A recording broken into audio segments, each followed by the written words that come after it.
Imagine if you could record your life. Everything you said, everything you did, available in a perfect memory store at your fingertips.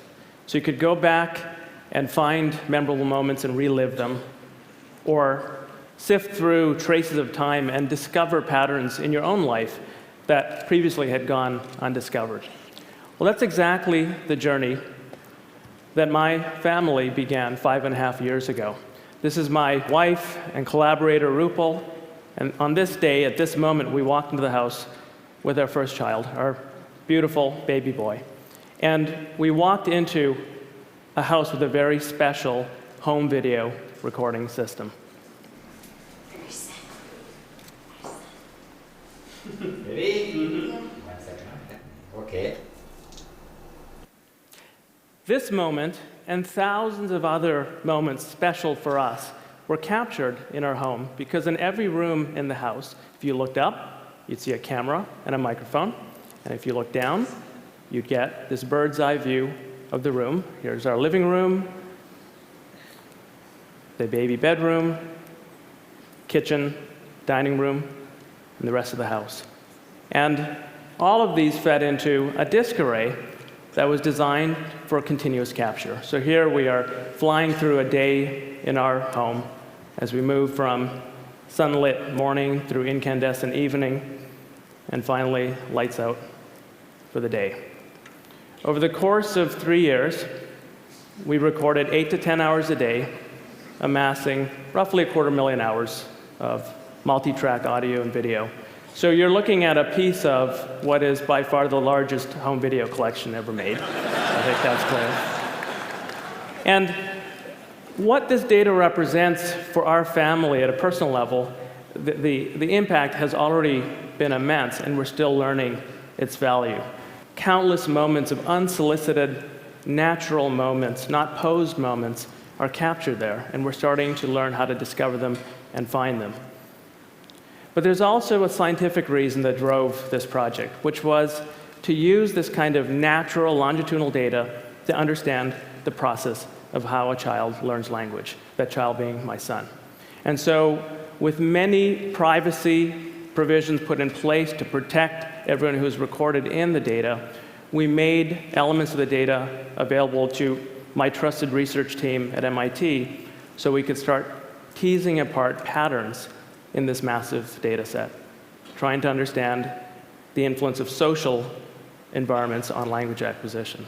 So we're looking here at one of the first things we started to do. This is my wife and I cooking breakfast in the kitchen.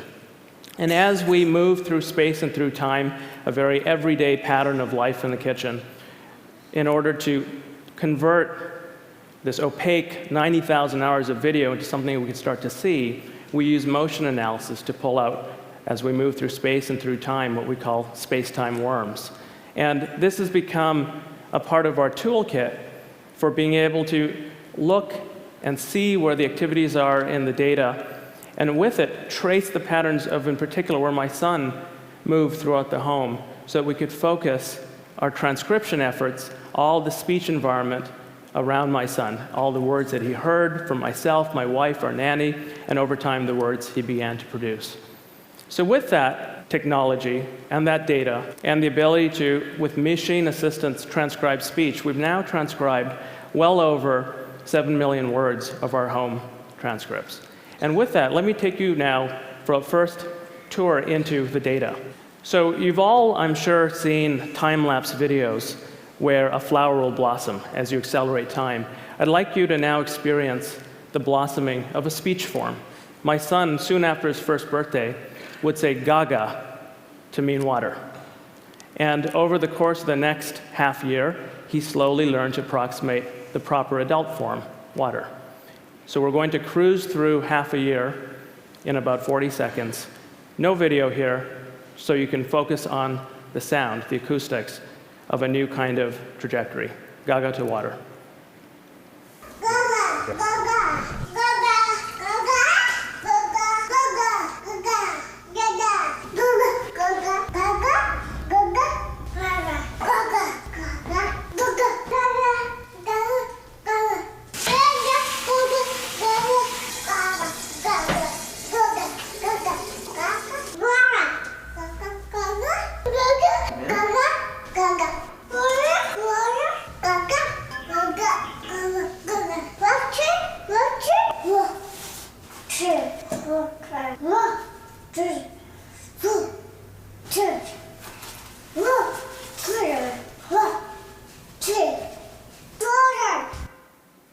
He sure nailed it, didn't he?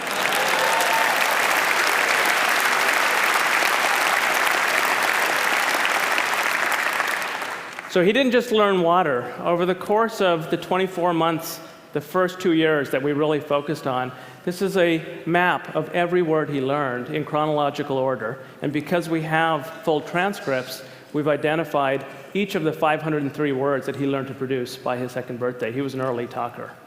And so we started to analyze why. Why were certain words born before others? This is one of the first results that came out of our study a little over a year ago that really surprised us. The way to interpret this apparently simple graph is on the vertical is an indication of how complex caregiver utterances are based on the length of utterances.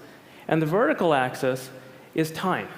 And all of the data we aligned based on the following idea. Every time my son would learn a word, we would trace back and look at all of the language he heard that contained that word, and we would plot the relative length of the utterances. And what we found was this curious phenomena that caregiver speech would systematically dip to a minimum, making language as simple as possible, and then slowly ascend back up in complexity. And the amazing thing was that that bounce, that dip, lined up almost precisely with when each word was born, word after word, systematically. So it appears that all 3 primary caregivers, myself, my wife, and our nanny, were systematically, and I would think subconsciously, restructuring our language to meet him at the moment of the birth of a word and bring him gently into more complex language. And the implications of this, there are many, but one I just want to point out is that there must be amazing feedback loops. It's not, of course, my son is learning from his linguistic environment, but the environment is learning from him. That environment, people, are in these tight feedback loops and creating a kind of scaffolding that has not been noticed until now. But that's looking at the speech context. What about the visual context? We're now looking at, think of this as a dollhouse cutaway of our house. We've taken those circular fisheye lens cameras and we've done some optical correction, and then we can bring it into 3-dimensional life. So welcome to my home. This is a moment, one moment captured across multiple cameras. The reason we did this is to create the ultimate memory machine, where you can go back and interactively fly around and then breathe video life into this system. What I'm going to do is give you an accelerated view of 30 minutes, again, of just life in the living room. That's me and my son on the floor, and there's video analytics that are tracking our movements. My son is leaving red ink, I'm leaving green ink. We're now on the couch looking out through the window at cars passing by, and finally my son playing in a walking toy by himself. Now we freeze the action, 30 minutes. We turn time into the vertical axis, and we open up for a view of these interaction traces we've just left behind. And we see these amazing structures. These little knots of 2 colors of thread we call social hotspots. The spiral thread we call a solo hotspot. And we think that these affect the way language is learned. What we'd like to do is start understanding the interaction between these patterns and the language that my son is exposed to see if we can predict how the structure of when words are heard affects when they're learned. So in other words, the relationship between words and what they're about in the world. So here's how we're approaching this. In this video, again, my son is being traced out. He's leaving red ink behind, and there's our nanny by the door. You want water? All right. She offers water, and off go the 2 worms over to the kitchen to get water. And what we've done is use the word water to tag that moment, that bit of activity. And now we take the power of data and take every time my son ever heard the word water and the context he saw it in, and we use it to penetrate through the video and find every activity trace that co-occurred with the instance of water. And what this data leaves in its wake is a landscape. We call these wordscapes. This is the wordscape for the word water. And you can see most of the action is in the kitchen. That's where those big peaks are over to the left. And just for contrast, we can do this with any word. We can take the word bye, as in goodbye, and we're now zoomed in over the entrance to the house, and we look and we find, as you'd expect, a contrast in the landscape where the word bye occurs much more in a structured way. So we're using these structures to start predicting the order of language acquisition, and that's sort of ongoing work now. In my lab, which we're peering into now at MIT, this is at the Media Lab, this has become my favorite way of videographing just about any space. 3 of the key people in this project, Philip DeCamp, Ronnie Kubat, and Brandon Roy, are pictured here. Philip has been a close collaborator on all the visualizations you're seeing. And Michael Fleischman was another PhD student in my lab who worked with me on this home video analysis. And he made the following observation, that just the way that we're analyzing how language connects to events which provide common ground for language, that same idea we can take out of your home, Deb, and we can apply it to the world of public media. And so our effort took an unexpected turn. Think of mass media as providing common ground. And you have the recipe for taking this idea to a whole new place. We've started analyzing television content using the same principles, analyzing event structure of a TV signal, episodes of shows, commercials, all of the components that make up the event structure. And we're now, with satellite dishes, pulling in and analyzing a good part of all the TV being watched in the United States. And you don't have to now go and instrument living rooms with microphones to get people's conversations. You just tune into publicly available social media feeds. So we're pulling in about 3 billion comments a month. And then the magic happens. You have the event structure, the common ground that the words are about coming out of the television feeds. You've got the conversations that are about those topics. And through semantic analysis, and this is actually real data you're looking at from our data, our processing, each yellow line is showing a link being made between a comment in the wild and a piece of event structure coming out of the television signal. And the same idea now can be built up, and we get this wordscape, except now words are not assembled in my living room. Instead, the context, the common ground, the activities, are the content on television that's driving the conversations. And so what we're seeing here, these skyscrapers now, are commentary that are linked to content on television. Same concept, but looking at communication dynamics in a different, very different sphere. So fundamentally, rather than, for example, measuring content based on how many people are watching, this gives us the basic data for looking at engagement properties of content. And just like we can look at feedback cycles and dynamics in a family, we can now open up the same concepts and look at much larger groups of people. This is a subset of data from our database, just 50,000 out of several million, and the social graph that connects them through publicly available sources.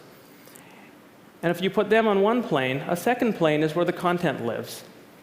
So we have the programs and the sporting events and the commercials and all of the link structures that tie them together make a content graph. And then the important third dimension. Each of the links that you're seeing rendered here is an actual connection made between something someone said and a piece of content. And there are, again, now tens of millions of these links that give us the connective tissue of social graphs and how they relate to content. And we can now start to probe the structure in interesting ways. So if we, for example, trace the path of one piece of content that drives someone to comment on it, and then we follow where that comment goes and look at the entire social graph that becomes activated, and then trace back to see the relationship between that social graph and content, very interesting structure becomes visible.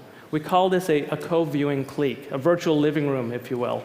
And there are fascinating dynamics at play. It's not one way. A piece of content, an event, causes someone to talk. They talk to other people. That drives tune-in behavior back into mass media. And you have these cycles that drive the overall behavior. Another example, very different. another actual person in our database, and we're finding at least hundreds, if not thousands of these. We've given this person a name. This is a pro-amateur or pro-am media critic who has this high fan-out rate. A lot of people are following this person, very influential, and they have a propensity to talk about what's on TV. So this person is a key link in connecting mass media and social media together. One last example from this data. Sometimes it's actually the piece of content that is special. So if we go and look at this piece of content, President Obama's State of the Union address from just a few weeks ago, and look at what we find in the same data set at the same scale, the engagement properties of this piece of content are truly remarkable. A nation exploding in conversation in real time in response to what's on the broadcast. And of course, through all of these lines are flowing unstructured language. We can X-ray and get a real-time pulse of a nation, real-time sense of the social reactions and the different circuits in the social graph being activated by content. So to summarize, the idea is this. As our world becomes increasingly instrumented, and we have the capabilities to collect and connect the dots between what people are saying and the context they're saying it in, what's emerging is an ability to see new social structures and dynamics that have previously not been seen. It's like building a microscope or a telescope and revealing new structures about our own behavior around communication. And I think the implications here are profound, whether it's for science, for commerce, for government, but perhaps most of all, for us as individuals. And so just to return to my son, when I was preparing this talk, he was looking over my shoulder, and I showed him the clips I was going to show to you today, and I asked him for permission, granted. And then I went on to reflect, isn't it amazing? This entire database, all these recordings, I'm going to hand up to you and to your sister, who arrived 2 years later. And you guys are going to be able to go back and re-experience moments that you could never, with your biological memory, possibly remember the way you can now. And he was quiet for a moment, and I thought, what am I thinking? He's 5 years old. He's not going to understand this. And just as I was having that thought, he looked up at me and said, so that when I grow up, I can show this to my kids? And I thought, wow, this is powerful stuff. So I want to leave you with one last memorable moment from our family. This is the first time our son took more than 2 steps at once, captured on film. And I really want you to focus on something as I take you through. It's a cluttered environment, it's natural life. My mother's in the kitchen cooking, and of all places in the hallway, I realize he's about to do it, about to take more than 2 steps. And so you hear me encouraging him, realizing what's happening, and then the magic happens. Listen very carefully. About 3 steps in, he realizes something magic is happening. And the most amazing feedback loop of all kicks in, and he takes a breath in, and he whispers, wow. And instinctively, I echo back the same. And so let's fly back in time to that memorable moment.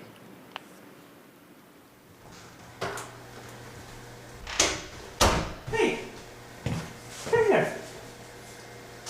Can you do it? Oh boy, can you do it?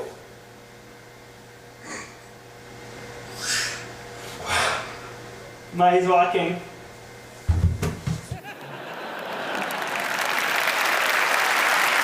Thank you.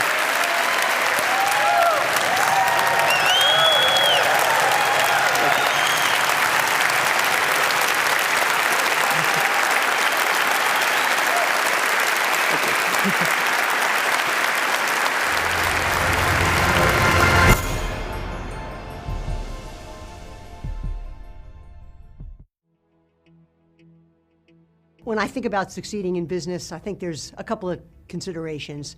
First and foremost is teamwork. Today's problems are just too complicated to be solved as an individual, and the opportunity to work with others collaboratively where you can build on each other's ideas, I think, is particularly important. I think a second area that's quite important is the understanding of different disciplines. It is critical that one be an expert in your major, but it is absolutely essential that you have the ability to understand where other disciplines, the input from other disciplines, and be able to incorporate that to make effective decisions.